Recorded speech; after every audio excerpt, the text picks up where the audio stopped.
Gimana Yo, Bang? Bang. Hari ini harusnya kan Ayu hadir. Ya, dalam kapasitas ini memang si Ayu lagi di Singapura ya, dia lagi program IVF. IVF itu apa ya? Bayi tabung kali ya. Nah, kebetulan hari ini saya koordinasi sama pihak penyidik untuk beresin apa yang perlu diberesin. Jadi makanya insya Allah kalau memang sebentar lagi Ayu sampai, mungkin pemeriksaannya nggak lama, 2-3 jam udah langsung clear, nanti turun lagi sini gitu. Jadi memang dia tadi bilang, Bang tolong sampaikan ke awak media, sebetulnya dia ragu mau ngelanjutin bantuin kasih keterangan ini karena dia terus terang dia simpati dengan anaknya si Bisa. siapa? Lisa. Karena dia pikir dia juga seorang ibu, dia ingin punya anak, ya artinya nggak pingin dia kena karmanya. Artinya dia pingin memang masalah ini baik-baik saja. Artinya nggak pingin apa namanya dilanjutin sebetulnya. Cuman ya karena pelapornya bukan klien saya kan, dia cuma sebagai dipanggil, udah lihat kan panggilannya kan, sebagai saksi. Karena ini sudah pada tahap penyidikan, artinya memang secara gegap gempita, secara cepat penanganan perkara ini akan selesai mungkin kurang dari 1 bulan. Kenapa akhirnya memilih untuk tidak membela Erga lagi nih? Ya, Memilih Lisa. karena bukan ya kalau dia bahasanya tadi ngomong sama saya, dia sangat simpati atau empati dengan anaknya karena dia juga seorang ibu, dia ingin memiliki seorang anak juga. Makanya kan tadi dia bilang, Bang saya program IVF nih. Nah, terus emang apa hubungannya? Hubungannya ya saya jadi apa namanya enggan apa beresin kesini gitu loh, karena dia pikir ya dia nggak enak juga kan kalau misalnya sampai si Lisa sampai di sana amit-amit, kata dia nih ya, ini saya kutip langsung, amit-amit ditahan gitu loh dalam perkara ini. Itu yang dia nggak inginkan sebetulnya. Apa karena takut terseset juga kan Lisa juga ngomong kalau Ayu juga sebenarnya kenal juga sama Erga dari awal, takut terseset itu masih Bang jadi milih Kalau Lisa aja. Kalau saya terus terang sebagai kuasa hukumnya bisa berkomentar, kalau untuk urusan dia mau menyeret silakan, karena kita juga sudah menyiapkan apa namanya upaya-upaya hukum untuk mengatasi ancaman-ancaman yang dari Lisa berikan. Tapi kalau klien saya malah nggak malah menyampaikan itu, dia cenderungnya memang dia bersimpati atau berempati bahasanya terhadap anaknya si Lisa Mariana itu gitu.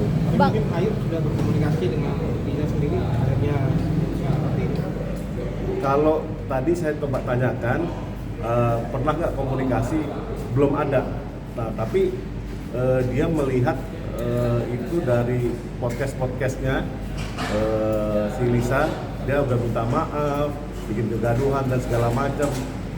Dia melihat memang dia itu berjuang untuk anaknya. Akhirnya mungkin dengan kayak gitu simpatinya jadi muncul gitu loh. Kalau saya pribadi, saya menyarankan ke dia, ini karena ini apa perkara ini kamu adalah saksi kunci, ada baiknya dituntasin. Karena kenapa? Takut apa namanya netizen menghakimi kamu bahwa kamu itu main-main. Jadi kita mesti tegak lurus dari awal, kita ingin menegakkan kebenaran, bahwa ingin meluruskan ini loh faktanya yang terjadi. Nah, jangan kita juga kendor gitu loh. Nah, cuman sebetulnya dia kalau untuk hari ini untuk ke sini sebetulnya berat sekali, tapi mungkin tadi karena mungkin udah komunikasi ya, dia mungkin agak malam dia agak mau ke sini. Oh. Tapi datang ya Bang? Katanya ya, gue nggak tahu ya, artinya gini loh, manusia cuma punya rencana, tapi Allah yang menentukan.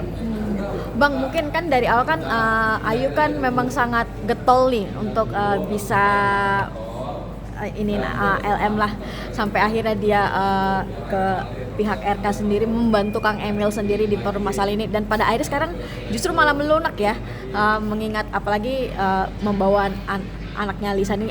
Mungkin kenapa sih Bang, ataukah memang ya itu lagi hanya sebatas memang empati doang atau gimana bang?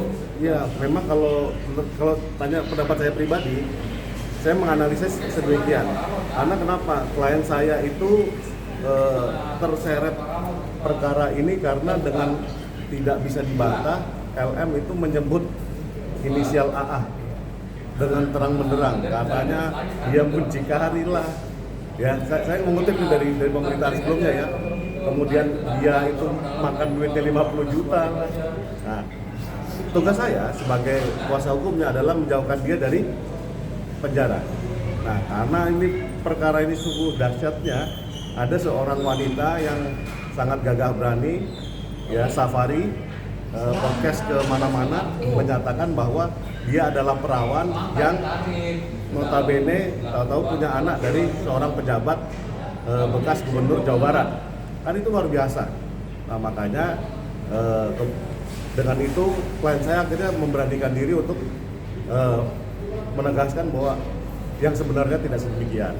Nah, tapi makin kesini dia melihat ini anak kasihan ya jadi objek gitu loh.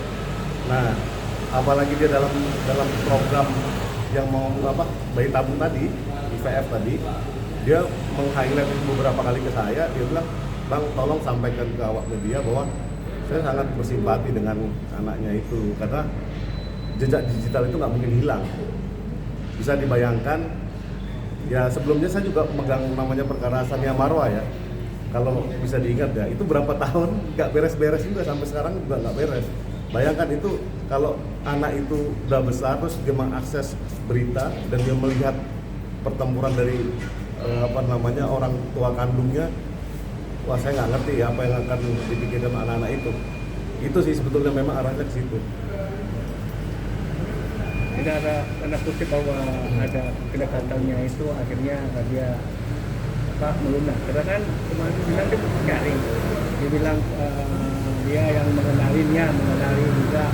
Nah sekarang dia melunak, artinya apakah ada yang tadi bilang kan ada komunikasi, apakah benar ada komunikasi? Karena nggak mungkin kalau tiba-tiba melunak gara-gara itu doang. Kalau itu saya sudah konfirmasi, saya tanyain berkali-kali. Lu udah telepon si LM apa enggak? Enggak bang, tapi saya ngelihat dari podcastnya.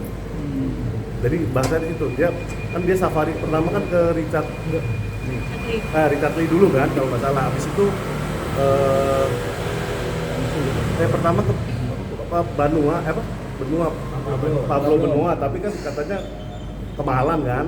Habis itu baru ke Richard Lee, habis itu ke pagi-pagi Ambiar ya. Habis itu ke Melanie Ricardo, habis itu kemana lagi gitu, ke kemana gitu. Nah itulah yang sebetulnya akhirnya dia menyadari, dia berpikir karena gue cewek juga ya, dia melihat kalau dia di posisi si LM gimana gitu loh.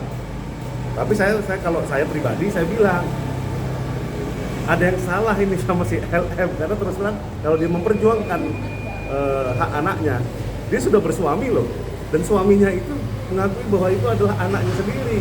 Nah, tapi di suatu perjalanan katanya dia 8 bulan udah nggak terima nafkah dari RK.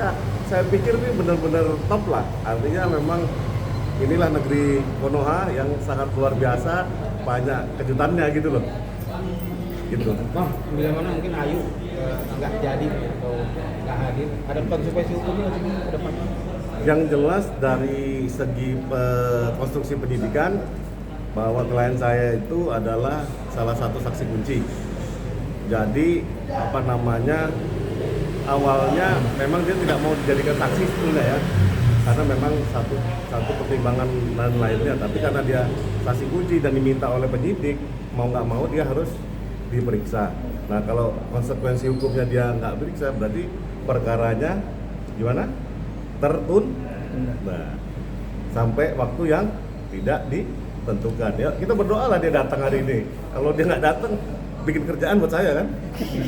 Berarti ada rasa penyesalannya. Artinya sampai di titik ini Ayu sendiri kan awalnya sangat semangat, tiba-tiba hari ini melunak, ini ada rasa penyesalan sebagai saksi kunci, Bang? Ya, sedikit banyak kalau bisa dikatakan demikian ya. Kalau dibilang dia gegap gempita dari awalnya tiba-tiba dia menurut, bisa dikategorikan memang dia kayaknya ada menyesalnya ya. Saya nggak bisa bantah itu. karena ya bisa dilihat manusiawi sekali ya, ketika awalnya menggebu-gebu tahu-tahu dia ya gitu langsung anti klimaks gitu kan.